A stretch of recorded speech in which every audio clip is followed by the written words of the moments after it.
Hey everyone, it's Lisa at KIOSC, and we are super excited about what's happening for National Science Week this year. We're going to be hosting a science communication conference. So we want you to come to KIOSC and share your science with everybody else, and there'll be prizes up for grabs.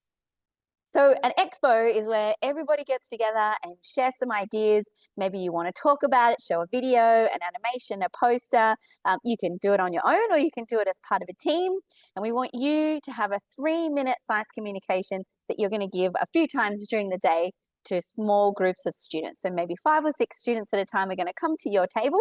They'll see what you've got. Maybe if you've got an activity, they can have a go and you're going to explain the science. They might even ask you some questions. Science communication is heaps of fun. So we want to take your science and you want to make it into something that's easy for other people to understand. So maybe you want to think of one main message or 1 or 2 ideas that you want people to get in your 3-minute science communication. You want to make a plan. Maybe you want to start with a beginning, a middle, and an end. You want to talk about how you found out what's happening with your science, some of the setup, your equipment, and the results that you got at the end. Maybe you want to talk about what's interesting or what's next for the science. If you were going to do some more research, what do you hope to find out? Can you add some personal interest? Why were you interested in looking at this science?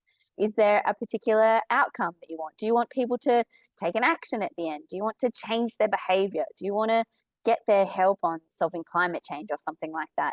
And where can people get more information about your topic after your presentation? When you're getting ready to think about your science communication, you want to think about who else is going to be there. So there'll be other secondary school students there. And what kind of background information or knowledge do you need to make sure that people have so that they can understand your science? Can you set the scene? Can you describe some things? You want to think about the language that you're using. You want people to understand what you're talking about. Are there special words or technical terms or abbreviations that people might not understand? So explain them. People are clever. They'll pick up on it. You want to be polite, no swearing, and maybe you want to think about a story. So you might be talking with people who are your age, people who are older than you, younger than you. Maybe they're industry experts. Maybe they have a lot of background knowledge already and you can get straight into the good science. When you're doing your talk on the day, you want to look at the people that you're talking to. You want to stand up straight rather than have crossed arms. You want to look interested, you want to smile, and you want to project your voice forward. So not speaking too softly, but you're also not yelling at people. Maybe you can have a practice so that you can see how fast you go. Sometimes when you're talking in front of people, you might get nervous and talk quickly. That's okay. Just take a bit of a breath or a little pause and start again. Are you using your hands? Are they distracting? Are they adding to what you're saying? Maybe you can use them to help you describe some things. There's a few different ways that you can show people what it is that you're talking about. Maybe people want to see some things. Maybe you've got some pictures or a poster, some animations. If you're putting some labels on, make sure that the writing is clear. You can handwrite it or you can use a computer and a printer. It's up to you. You might want to do some talking. There might be some music or a video with some audio that you can play. We will be in a pretty crowded and busy room, so it might be hard to hear. Maybe if you could bring some speakers to play something back, that would be awesome. But you also can have physical things. So maybe you've got an example of a piece of equipment or an experiment or a game or something that people can pick up and touch and have a go of and move around. You might want to work in a team. Are there different things that your team members are really good at? Maybe one person's got really great handwriting. How can you use the different members of your team for the things that you're good at, but also how can we work together to create something really great and learn some new things and try some new skills?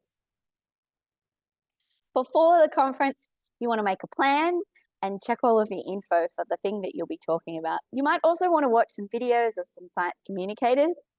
Maybe you can do a practice. Maybe you could time yourself. Maybe you could take a video and then play it back to see if you're doing anything distracting, maybe with your hands or speaking too fast or too slow.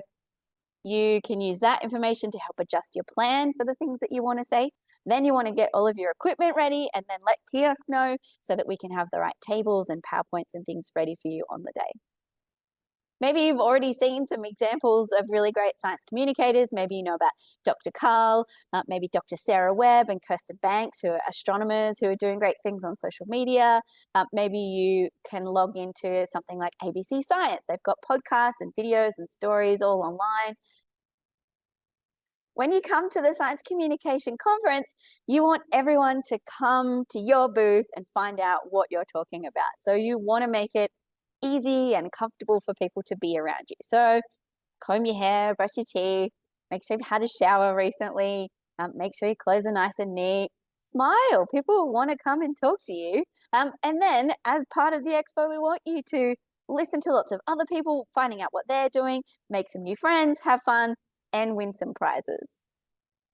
If you need any more information, work with your science teacher, and we can't wait to see you at National Science Week.